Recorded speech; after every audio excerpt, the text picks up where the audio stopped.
Candace Owens is the host of Candace. She joins us tonight. Candace, it's great to see you tonight. You just can't help but notice, and this is once again for the 120th time, not an endorsement of trespassing or blowing past cops or hitting cops or anything like that that happened on January 6th. However, if you're putting people in jail indefinitely for meandering through a building that all of us have a claim on, the Capitol, and letting murderers go free, maybe your agenda isn't law and order or justice. Yeah, of course their agenda is not law and order or justice. And I can tell you specifically as somebody who lived in Washington, D.C., who lives in Washington, D.C. over the last 3 years, during the summer, Tucker, D.C. burned for 6 weeks because of the George Floyd protests. Their private businesses were invaded. There was looting. There was rioting. You couldn't go outside. You had to worry every day. We had to wonder, is our car going to be smashed? Every day you woke up and there were more issues because the Democrats were basically saying, it's fine. Black Americans are allowed to run over and do what they want because George Floyd died in Minnesota.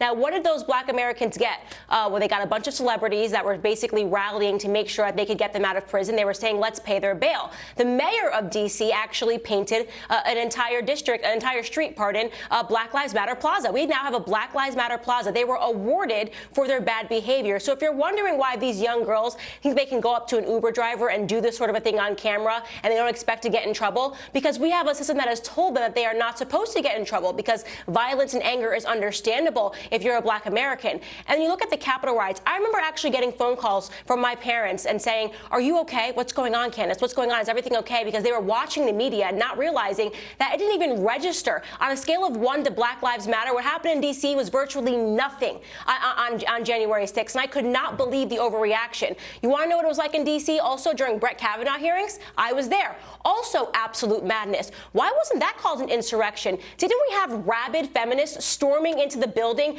chasing down senators? You want to talk about AOC saying, Ted Cruz almost murdered me? What about all of those rabid feminists that were wearing pussy hats, that were hunting down people, storming into Chuck Grassley's office? Remember, they had a sit-in inside of his office saying, this man, we cannot have Brett Kavanaugh. Let me tell you, I'm a survivor, running up these people into elevators. And yet it was not called an insurrection. It was called what? A mostly peaceful protest. These people are understandable. They were just trying to vent their concerns about the direction in which America was going into.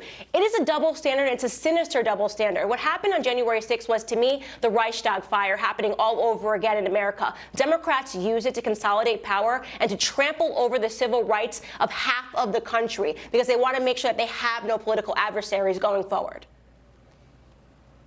Amazing. I'd actually forgotten about the Brett Kavanaugh moment. I tried to keep score because I don't want to go insane, but you're absolutely right. It all came flooding back to me.